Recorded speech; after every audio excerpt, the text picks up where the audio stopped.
Bonjour à tous, je suis Mickaël Raymond, entrepreneur et auteur de fiction, et je vous souhaite la bienvenue dans Double Vie, un podcast qui tend le micro aux voix de l'imaginaire, autrices, auteurs, scénaristes, celles et ceux qui créent des univers de fiction.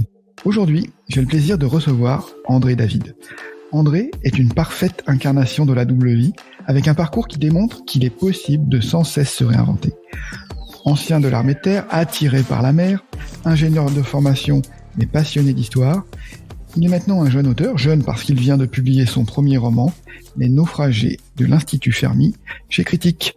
Bonjour André, bienvenue. Bonjour Mickaël, merci pour ton invitation. Merci André, c'est un plaisir.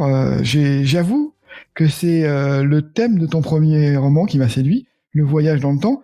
J'ai écrit sur le sujet, c'est un sujet qui me passionne et je me suis dit que ce serait intéressant de comprendre ton approche du thème et de voir comment tu l'as abordé. Et j'aimerais d'abord que tu nous parles de ton parcours, le chemin que tu as suivi et qui t'a amené à devenir auteur avant que tu deviennes auteur justement. Donc tu as une formation d'ingénieur, tu as travaillé dans l'armée et je me demandais qu'est-ce qui t'a poussé dans cette voie. Est-ce que tu avais déjà envisagé l'écriture à l'époque quand tu étais jeune, ou est-ce que c'était quelque chose que attiré par les sciences, t'as pas osé envisager à ce moment-là? Alors du coup j'ai passé mon bac dans les années 2000 et on faisait un peu tous des études scientifiques. Moi j'ai continué plus par formalisme que par vrai choix. J'ai toujours été, à l'époque je faisais un peu de forme plus courte, donc poésie, nouvelle, etc. Mais ce qui m'a botté, c'est que je m'en sortais mieux en sciences qu'en lettres, mais j'avais cette capacité un peu à rédiger, à écrire, qui m'a servi pour compenser en quelque sorte mes résultats un peu moyens en sciences. Voilà. Je crois qu'après t'as continué tes études, t'as passé un master en histoire moderne, je crois. C'est comme ça que. Voilà, ouais. Exactement. Ça porte le nom un peu pompeux d'anthropologie des sociétés médiévales et modernes, et en fait c'était principalement de l'histoire à la fin du XVIIe, XVIIIe siècle, beaucoup en lien avec la marine et tout ce qui était la stratégie militaire sous Louis XIV. Dans son domaine assez vaste, c'était plutôt intéressant. J'ai eu de la chance d'avoir un professeur qui m'a beaucoup poussé, le professeur Hervé Drévillon, qui m'a vraiment beaucoup aidé et qui m'a soutenu dans ma démarche. Alors je faisais ça en cours du soir, et finalement comme j'avais une fonction militaire qui était très normale et qui était pas trop en lien avec le domaine scientifique, ça me permettait de continuer à entretenir un peu un côté scolaire tout en progressant dans mon domaine. Et donc qu'est-ce qui tu as fait ça parce que tu étais essentiellement passionné d'histoire? C'était comment tu envisageais déjà une reconversion à l'époque? Pourquoi tu as continué en fait ces études et que tu allais vers l'histoire? Non, c'était un peu par curiosité, vraiment. J'avais un peu de temps, je ressentais le besoin de faire de faire ces recherches, ça m'intéressait vraiment. Et puis autant j'avais trouvé le côté scientifique un peu aride, autant j'avais l'impression qu'en lettres il y avait quelque chose à travailler, quelque chose à développer, quoi. Et puis la rédaction, c'était assez formel, mais c'était un premier exercice de rédiger des documents, voilà, des articles, ce genre de choses, ça me plaisait, quoi. J'ai interviewé, alors oui, comme tu es un fidèle de Double Vie, tu as dû les écouter, mais j'avais interviewé d'autres personnes qui sont passées par l'armée ou la sécurité nationale au sens large. J'avais interviewé Sylvie Poulain et Thibault Latil-Nicolas. Ils ont tous les deux dit que c'était aussi un moyen parce que c'est des métiers qui sont un peu stressants, où il y a beaucoup de pression, que c'était un moyen de s'évader et de faire redescendre la pression. Est-ce que l'histoire, quand tu t'es t'as continué l'histoire, est-ce que c'était aussi un moyen de travailler son cerveau dans d'autres dimensions, en fait? Ouais, absolument. Il y a vraiment un peu de ça, le côté un peu repos qu'on peut trouver dans la quiétude de la lecture et des études. Bon, ce qui est plus difficile, je pense, en sciences mais il y avait un côté apaisant, effectivement, dans la démarche, ouais, bien sûr. Ouais, ok. Ensuite, toi, tu as quitté l'armée. Maintenant, tu travailles dans un domaine qui est quand même un domaine de la sécurité. Je crois que tu travailles dans le sauvetage en mer, c'est ça? Oui, voilà, exactement. J'ai quitté il y a 4 ou 5 ans maintenant, et puis j'ai passé un concours, une année de formation Et puis maintenant, je travaille dans le sauvetage en mer, en centre de sauvetage en mer. Alors, on fait pas de sauvetage à proprement parler, c'est-à-dire qu'on n'intervient pas, mais c'est nous qui organisons et déclenchons les moyens. À ce titre-là, Mhm. c'est drôle parce que j'ai pu échanger très rapidement avec Sylvie dont tu parlais et qui elle Mhm. était pilote d'hélicoptère et typiquement c'est mon boulot aujourd'hui, c'est de donner les zones de recherche aux hélicoptères et de déclencher les hélicoptères par exemple pour qu'ils aillent récupérer Mhm. les naufragés. D'accord. Bah écoute, ouais, c'est super. Comment dire enfin, c'est peu commun en fait comme métier. Bon, surtout pour moi qui vis à Paris et donc la mer c'est un peu loin. Donc maintenant t'es installé en bord de mer. Exactement, c'était l'un des critères de ma reconversion, c'était d'habiter à moins de 5 minutes de la mer. Donc c'est fait. Ok, mission accomplie. Donc ça c'est bien, c'est fait. Comment donc là voilà, maintenant t'es installé, tu as atteint tes objectifs, on va dire de qualité de vie, et maintenant tu es devenu auteur. Comment ça s'est fait? Comment tu t'es autorisé à te dire tiens, et si j'écrivais et si j'écrivais un roman? Eh bien, en fait, je lisais beaucoup au départ. Enfin, je lis toujours beaucoup, mais c'est vraiment la lecture qui m'a donné l'envie de raconter des histoires, parce que je me suis rendu compte que les domaines de l'imaginaire notamment sont vraiment très vastes. Alors moi, je suis plutôt science-fiction que Mhm, fantastique ou fantasy, même si je prends de tout. Mais c'est vrai que j'aime mhm, beaucoup la science-fiction et je me suis rendu compte qu'il y avait tout un tas de choses, notamment science-fiction française là, qui euh, qui développent des idées assez passionnantes. Moi, qui avais un peu l'habitude de raconter des histoires, eh bien j'ai sauté sur l'occasion. Alors c'est un travail de longue haleine, hein, ça c'est sûr, mais après quelques échecs ou quelques essais, on va dire infructueux, j'ai finalement réussi à venir à bout d'une première grande histoire et du coup elle a trouvé preneur chez un éditeur, donc j'étais vraiment satisfait, mais ça m'a pris du temps. J'écris doucement et ça m'a pris quelques années quand même. mhm. Ok. Est-ce que tu es passé, tu parlais un peu dans ta jeunesse de la poésie ou de la forme courte.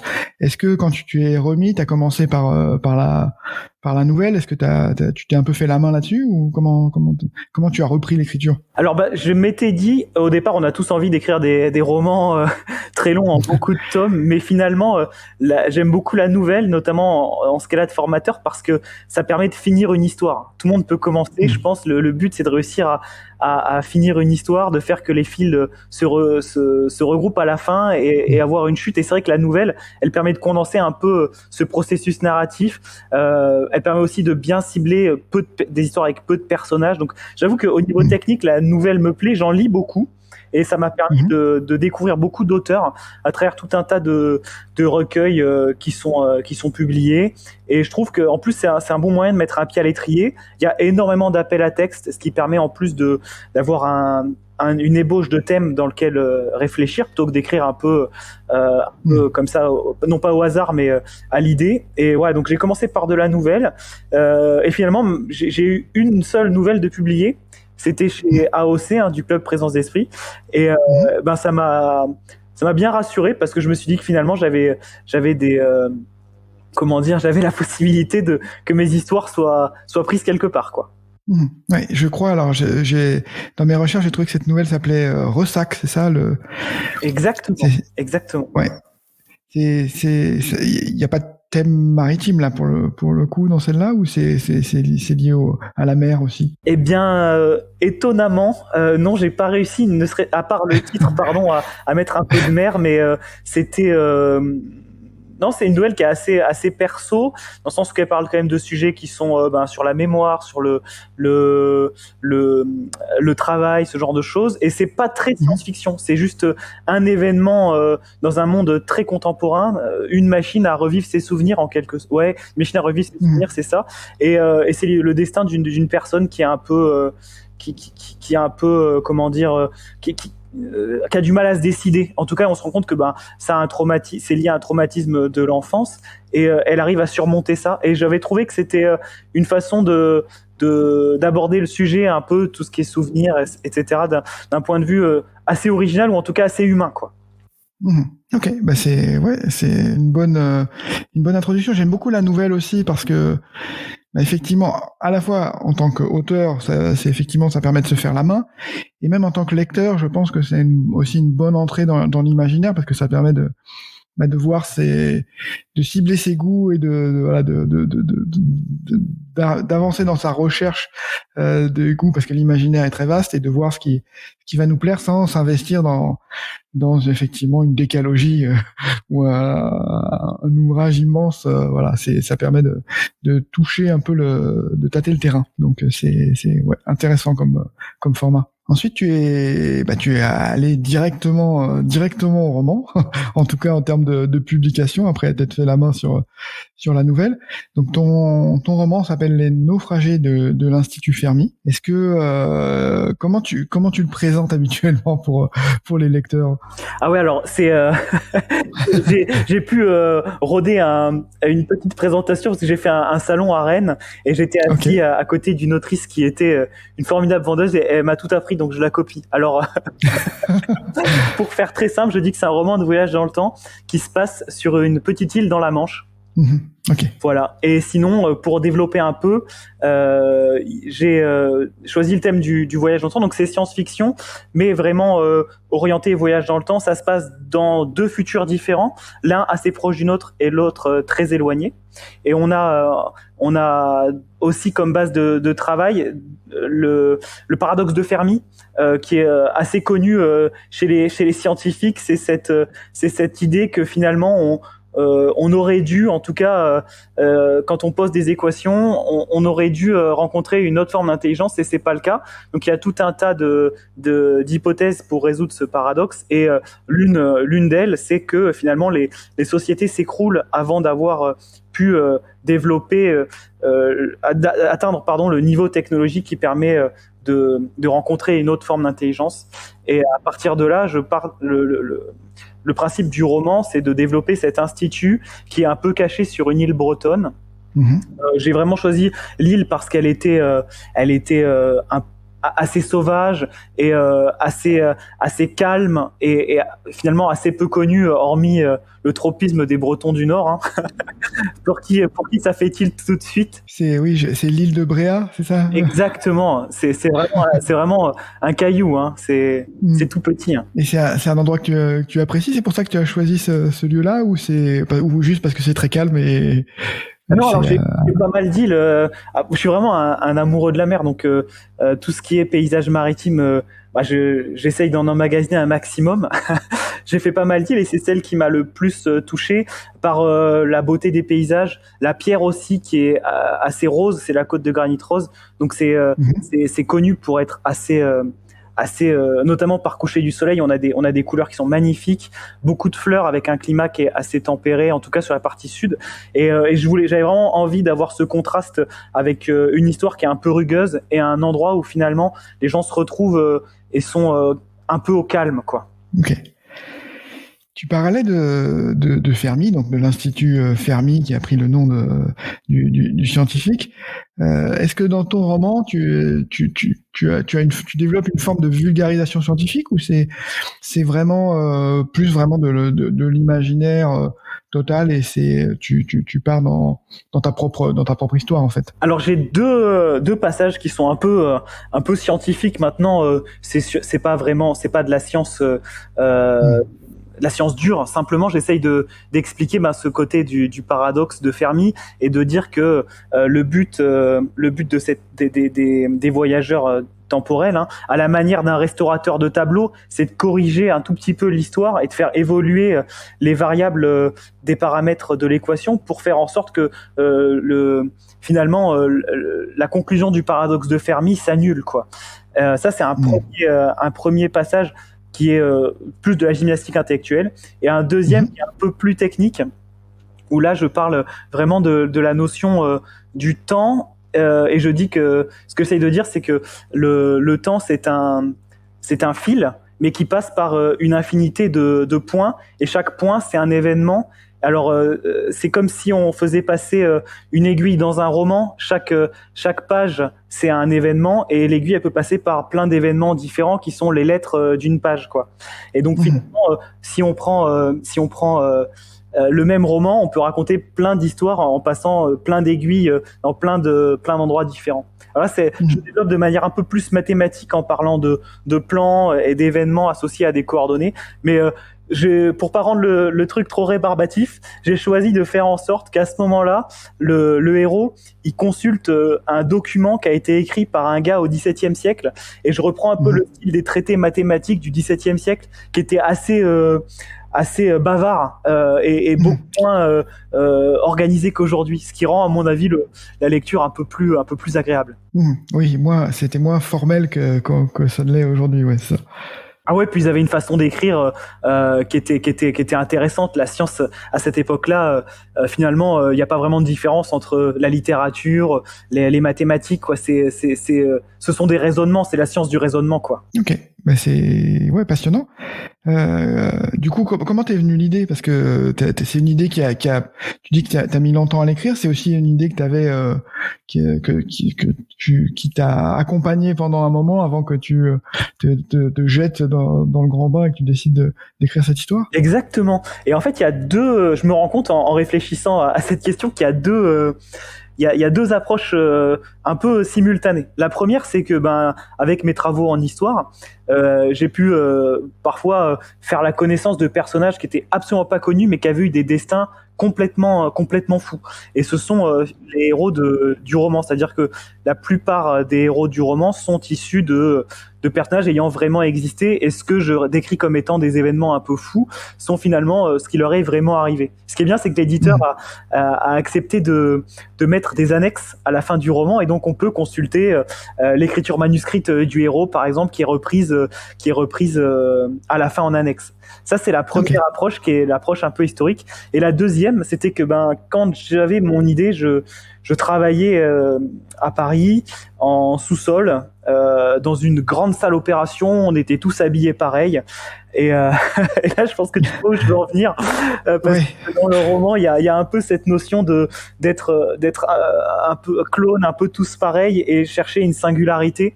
Et là, c'est une quête qui est un peu plus personnelle et qui est développée par le second personnage du roman, et de manière à ce que on fasse pas trop le rapprochement avec mon histoire, j'ai fait que c'était une fille. Mais plus je relis l'histoire, plus je me dis que c'est quand même le personnage qui me ressemble le plus, quoi.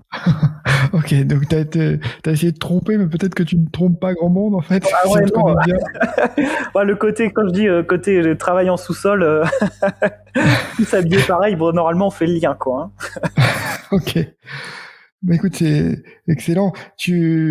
Comment tu as abouti à écrire, je crois que ça fait plus de 500 pages pour un premier roman, ça paraît ça semble gigantesque en fait. Est-ce que tu savais que tu allais atteindre ce volume-là? Ou est-ce que ça s'est fait naturellement et à la fin tu as constaté c'est un gros volume? Comment ça s'est passé l'élaboration? Alors, pour être tout à fait franc, je pense que je visais 600 000 caractères, parce que je me suis dit, pour un premier roman, il faut pas que ce soit trop long, de manière à pouvoir trouver un éditeur qui accepte le projet. Alors le projet qui a été proposé à Critique faisait 800 000 caractères, et j'avais relu, je trouvais je trouve pas de passage à enlever, parce que je trouve que ils construisent tous une facette des personnages et une facette du roman, et avec ma directrice de collection, Raphaël, qui m'a aidé pour corriger les différentes épreuves. On est monté à un peu plus haut sans passer la barre des 900 000, qui pour moi m'effrayait, en me disant mais c'est trop long, au million de signes, j'osais pas l'envisager. Donc ouais, voilà, c'est long, mais quelque part c'est l'intrigue qui veut ça. Oui, je voulais préciser que le style est très immersif, c'est-à-dire que, y compris dès le début, on est vraiment emporté dans le roman dès les premières pages en fait, et donc j'ai pris l'habitude maintenant de lire un petit teaser, donc je lirai pour annoncer cet épisode, et donc vous pourrez l'écouter au moment où vous écoutez cet épisode, je lirai les premières pages de ce roman, et vous verrez que c'est un style qui est travaillé, on est vraiment dans la peau des personnages dès le début en fait. On a l'impression on vit leurs sensations, on vit leurs émotions. Donc je trouve que c'est assez. Du coup, ça rend l'entrée dans le roman très très fluide en fait. Merci beaucoup. C'est ce que je voulais. J'ai 2 points de vue. Et je voulais que les 2 points de vue se rencontrent assez vite pour qu'on arrive vite à l'enjeu du roman. Et finalement, je trouve que cet enjeu, en ne prenant pas parti, donc comme je disais, il y a 2 groupes de voyageurs dans le temps. Un qui travaillent contre l'histoire en quelque sorte, et d'autres qui s'opposent à ces modifications. Et ils sont pas présentés de manière à ce qu'il y ait un bon côté, un mauvais côté, des gentils, des méchants. J'aime pas trop les histoires de personnages qui sont vraiment trop comment dire, stéréotypés à ce niveau-là. Et donc en tant que lecteur, si je devais lire mon livre, je me dirais mais finalement je sais pas qui a raison quoi. Et c'est tout l'enjeu du livre, qui a vraiment raison pour ça. Alors y a des rebondissements et je trouve que le message de la fin du texte, il est assez sympa par rapport à justement gentil méchant, savoir comment se placer quelque part. Peut-être que, enfin, ce que j'essaye de dire, c'est que on est le mal, ou en tout cas la malveillance ne se situe pas forcément là où on la cherche. Je parlais de la fluidité là, pour arriver à cette fluidité. Est-ce que tu as dû beaucoup réécrire, c'est-à-dire par rapport à, tu vois, à tes premiers jets, dans ton process, est-ce que ton process d'écriture nécessite de beaucoup réécrire en fait? Ouais, alors j'ai réécrit beaucoup. C'est vrai, j'ai trouvé personne qui travaille comme moi, donc c'est une technique qui est un peu particulière. J'ai une couleur par mois et le premier jet est en noir. Après, je fais une relecture en rouge, une relecture en bleu, une relecture en jaune, une relecture en vert. Et à la fin, mon texte est un véritable patchwork de couleurs, afin de vérifier un peu le matériau de base, là où j'ai déjà travaillé, ou là où j'estime que c'est terminé, ou alors parfois où j'ai trop travaillé. Peut-être parfois où j'ai du mal à me mettre dans l'écriture. C'est-à-dire là où je vois que l'idée ne vient pas, je vais m'inspirer un peu d'un travail de relecture pendant 30 à 45 minutes pour vraiment me replonger dans l'histoire, et souvent l'idée vient. Donc je travaille beaucoup en réécriture, c'est ça que je dis que j'écrivais doucement. Comme le texte est long, il y a eu beaucoup de réécriture, avec un point qui est important, c'est que comme il y a eu un peu de temps entre le début et la fin, j'ai après beaucoup retravaillé le début du roman, parce que je trouve que j'avais gagné en fluidité sur la fin, et j'ai essayé de retrouver la même fluidité de la fin au début du texte, d'où le côté peut-être un peu plus immersif du début, parce que je savais exactement déjà où j'allais, et je savais où je voulais en venir, et j'avais les idées de ma conclusion, quoi. D'accord. J'ai une question, parce on est souvent sur le débat, tu sais, jardinier et architecte. Donc, est-ce que ceux qui sont très très planificateurs, et puis ceux qui aiment se laisser porter par découvrir leur roman au fur et à mesure. Comment tu te situes, toi? T'es plutôt architecte ou jardinier? Et la question, c'est, est-ce que la SF, est-ce que ça ne nécessite pas toujours un peu de planification? Donc, comment tu te positionnes par rapport à ça? Moi, jardinier, là, c'est clair que je dirais, mais je regarde où ça va. Parfois, ça mène pas. C'est-à-dire qu'il faut, il faut peut-être savoir abandonner des projets qui arrivent pas à trouver de conclusion. Sinon, non, j'avais même l'impression parfois que j'avais envie d'aller quelque part, et que le personnage me disait non, il irait pas là, quoi. C'est pas là qu'il irait, pas avec sa personnalité, c'est pas ce qu'il ferait. Un peu impulsif, ou un peu plus prévoyant, un peu plus timoré. C'est vrai que il y a des personnages qui ont chacun des caractères, et donc j'avais l'impression qu'ils me poussaient. Après, je savais, la fin je l'avais, donc je savais exactement où je voulais aller.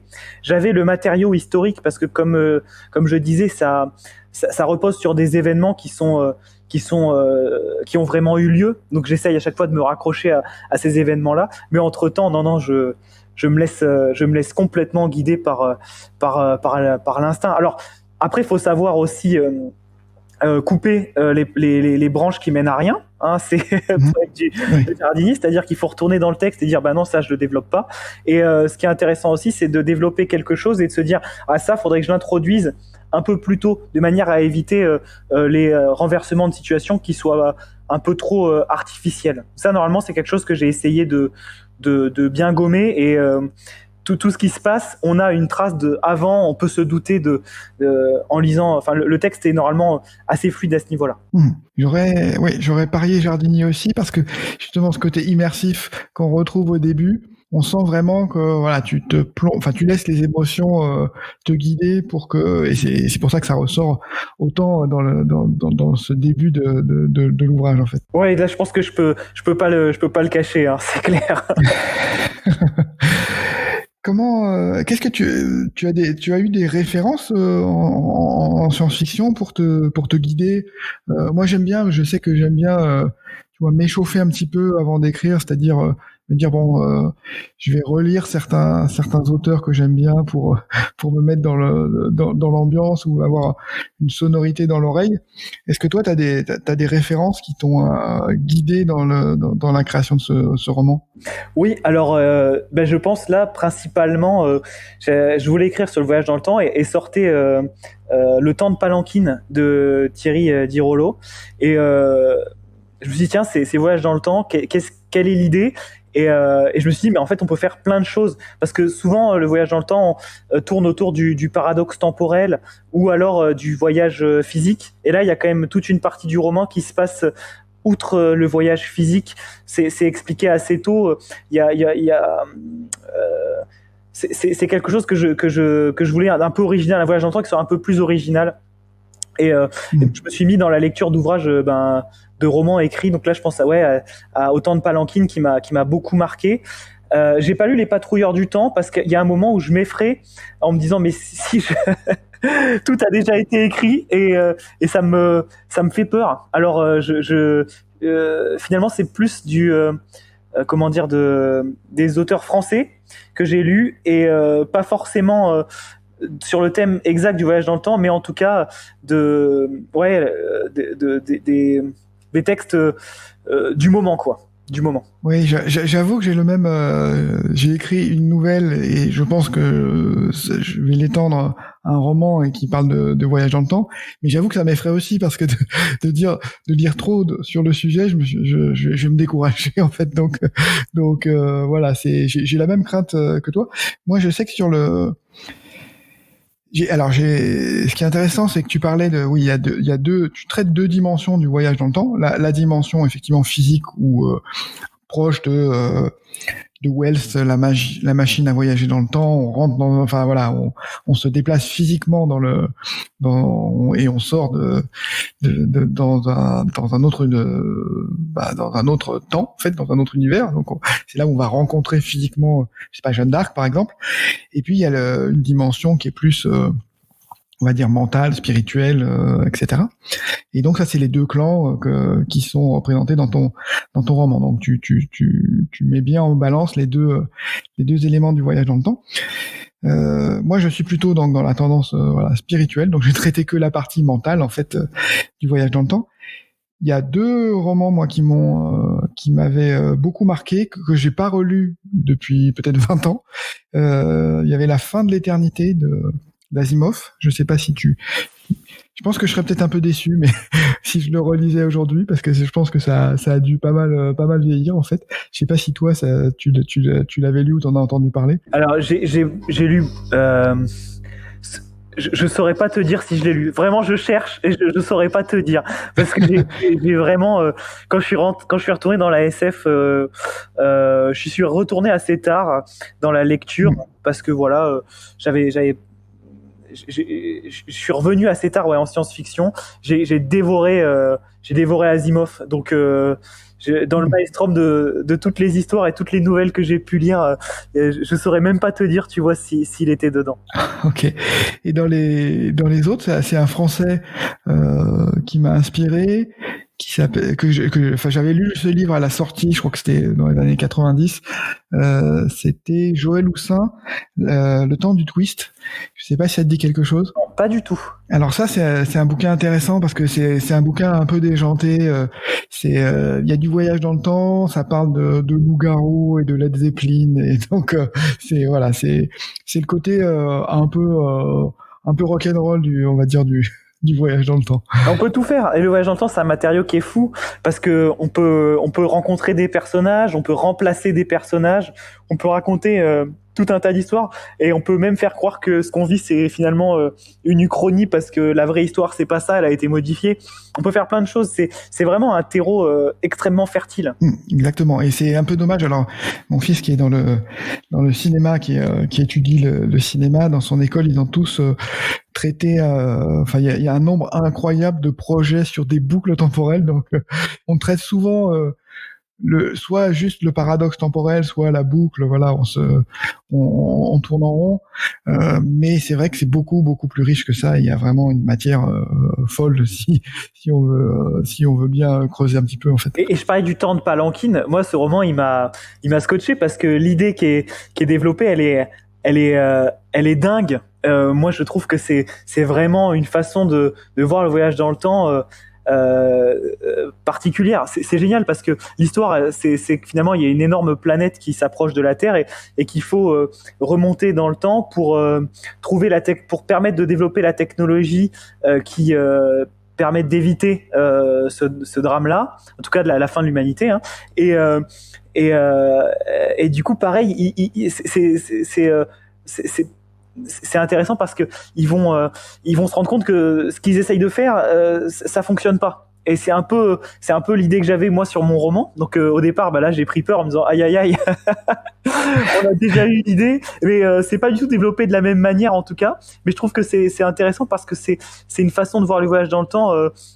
Déjà à la marge des personnages importants et célèbres dont on connaît l'histoire et finalement beaucoup a été dit sur ce qu'ils ont fait, voilà, sur les grandes actions. Et puis bon, je trouve que c'était pas le thème que je voulais aborder, mais là je me dis des types qui voyagent, qui sont un peu paumés et qui se retrouvent face à une tâche qui est colossale avec en plus une horloge qui fait tic tac au-dessus de leur tête. Et ben ça donne un côté un peu aventure, roman d'aventure.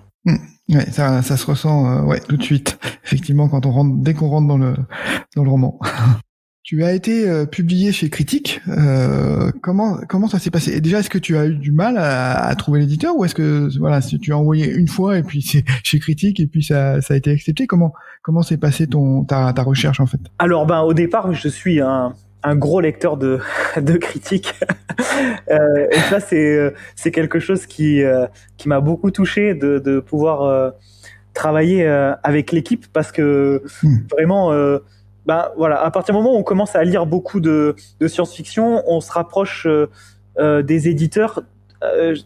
On sait exactement, on sait qu'on va être satisfait, qu'on va trouver ce qu'on recherche. Il y a des éditeurs, il y a des lignes éditoriales, hein, et c'est vraiment important parce que voilà, on sait que ça va correspondre à nos goûts. Donc il y a pas mal d'éditeurs que j'affectionne vraiment, et Critique en faisait partie. Alors j'avais sollicité pas mal de maisons d'édition de l'imaginaire. Les réponses sont pas toutes tombées. Il y en a qui répondent vite, il y en a qui répondent pas. En tout cas, quand j'ai su que c'était accepté chez Critique, j'étais vraiment ravi. Et moi, ça m'a vraiment comblé. Et c'est vraiment une super équipe avec qui travailler.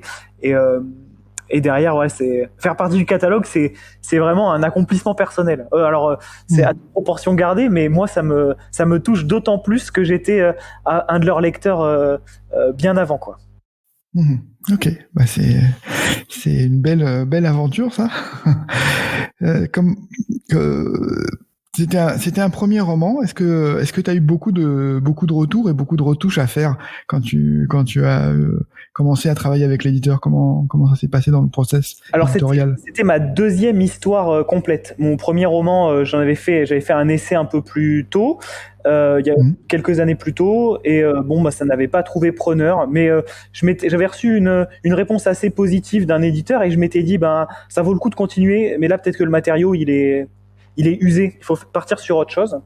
Et après, donc, je venais d'un milieu professionnel où mon boulot à la fin, ça consistait à rédiger des textes, des notes, où les gens après les corriger puis les présenter, quoi. Donc j'étais devenu rédacteur. Donc le fait de retravailler, ça me dérange pas du tout, ça me dérangeait pas. Et au contraire, j'ai trouvé que toute la phase de retravail, enfin c'est ce que je cherchais dans le travail éditorial, c'était c'était quelqu'un qui me guide, qui comprenne mon texte, qui a un autre regard dessus et qui me permette de mieux mettre en avant ce que moi je voulais faire. J'ai eu quelques retouches à faire sur un personnage en particulier qu'il a fallu étoffer, qui est un personnage secondaire. Et puis après, ça a été des relectures au cours du texte pour vraiment garder une vraie cohérence, parce que Voyage dans le temps, on peut vite se retrouver avec des incohérences qui nuisent à l'immersion, quoi. Quand on se dit là c'est pas possible, s'ils font ça c'est pas logique. Donc voilà, il y a vraiment, on a abordé vraiment avec Raphaël, on a abordé l'intégralité de ce qui pouvait arriver ou des questions que peuvent se poser le lecteur. Oui, tu as presque des personnages qui reviennent en arrière pour réécrire ton livre. En quelque sorte, ouais. C'est très méta comme façon de voir. Ouais, c'est amusant. J'avais une question, mais souvent je constate, tu sais, que les littératures de l'imaginaire, il y a une image un peu geek ou un peu parfois même spécialiste. Ceux qui lisent peu de littérature de l'imaginaire ont l'impression que c'est presque une secte. Et je voulais te poser la question, est-ce qu'il y a des romans, toi, des textes que tu conseillerais en science-fiction, par exemple, qui est le domaine que tu privilégies, pour des novices en science-fiction qui voudraient se lancer dedans, quelque chose qui soit une entrée en matière qui soit pas trop intimidante pour eux, quoi.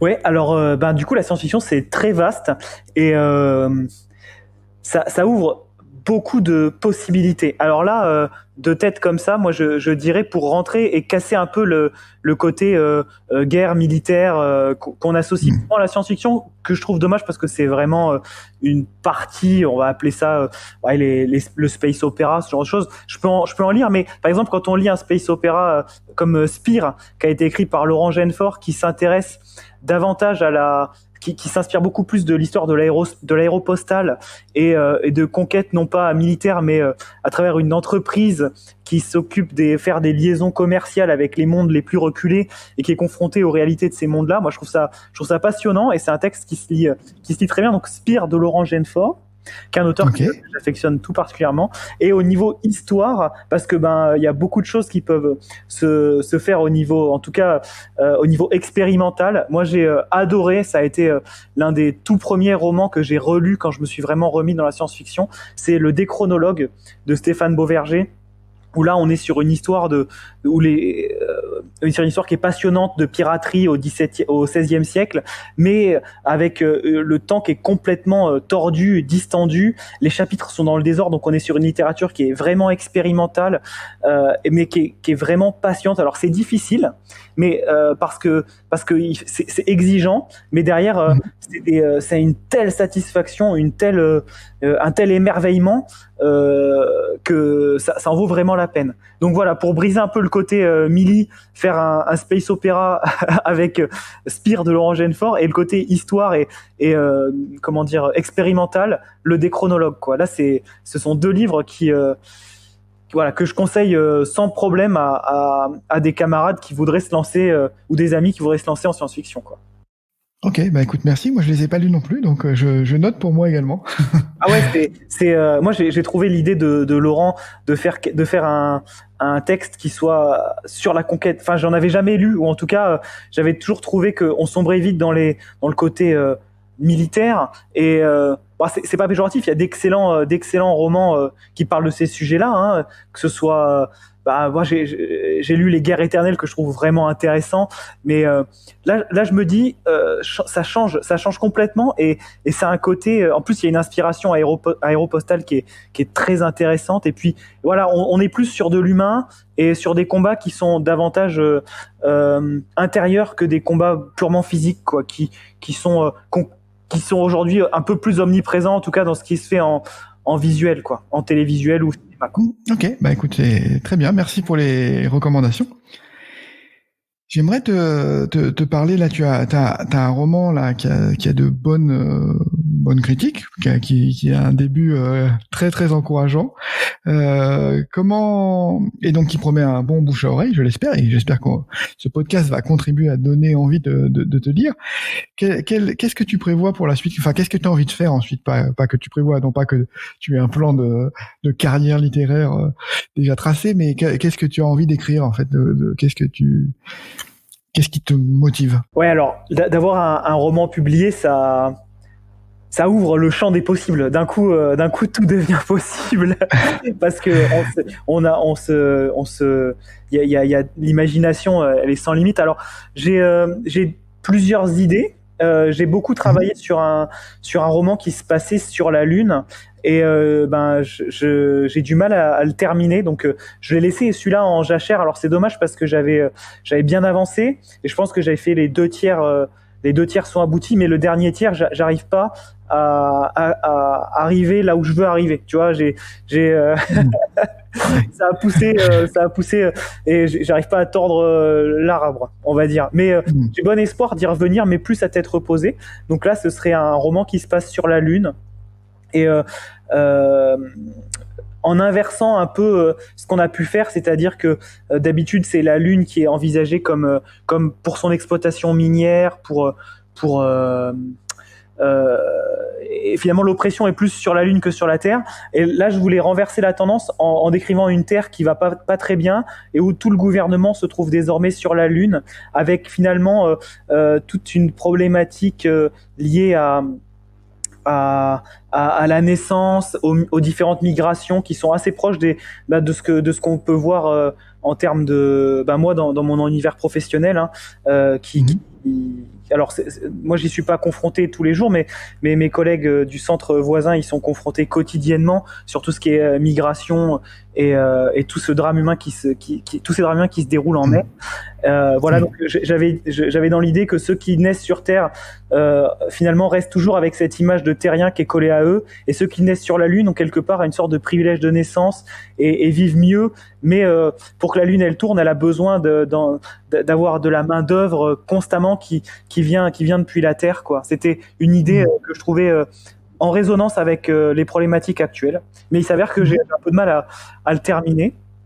Et sinon, j'ai une idée d'histoire plus courte sur l'intelligence artificielle.